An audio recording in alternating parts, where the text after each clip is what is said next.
பாத்தீங்கன்னா அவரி, இங்கிலீஷ்ல வந்து இதை இண்டிகோ அப்படின்னு சொல்லுவோம். அவரையோட மெயினான ஒரு கேரக்டர் என்ன அப்படின்னு பாத்தீங்கன்னா டை. ஓகேங்களா, அதனாலதான் வந்து நம்ம இண்டிகோன்னு சொல்றோம். நமக்கு நேச்சுரலான ஹேர் டை வந்து நம்ம இதுலதான் பண்ணிட்டு இருக்கோம். ஹேர் டை பண்றதுக்கு முக்கியமான பொருட்கள் எங்க தேடினாலும் உங்களுக்கு ஃபர்ஸ்ட் ஆப்ஷனா வரக்கூடியது வந்து அவரி தான். அவரி வந்து நிறைய பேருக்கு பவுடர் ஃபார்மேட்ல கிடைச்சிருக்கும். இதுதான் வந்து அதோட ட்ரைடு ஃபார்மேட். பச்சையா வந்து சில சீசன்ல மட்டும் தான் கிடைக்கும். பச்சையா கிடைக்கும் போதே எடுத்து நம்ம என்ன பண்ணிக்குவோம்னா இந்த மாதிரி நல்லா காய வச்சு ஷேடோ ட்ரை பண்ணி நம்ம தேவைக்கு ஸ்டோர் பண்ணி வச்சுப்போம். சரி, அவரிக்கும் நம்மளோட ஹேர் ஆயிலுக்கும் என்ன சம்பந்தம் அப்படின்னு தானே பாக்குறீங்க. நம்மளோட ஹேர் ஆயில் அவரையும் வந்து ஒரு முக்கியமான பொருளா இருக்கு.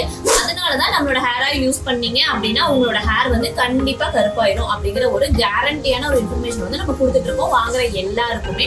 அதுக்கு முக்கியமா இருக்கிறது வந்து அவரி தான். சரி, இந்த அவரி வந்து ரொம்ப முக்கியமான பொருள் அப்படின்னு நான் சும்மா சொல்லிட்டே இருக்கேன். அதுக்கு என்ன காரணம்? தலைமுடி கருப்பாகும். அதை தாண்டி வேற என்ன காரணமா இருக்கும் அப்படின்னு நினைக்கிறீங்க? அதையும் மறக்காம கமெண்ட்ல சொல்லுங்க. அது என்ன அப்படிங்கறத நான் நெக்ஸ்ட் வீடியோல சொல்றேன்.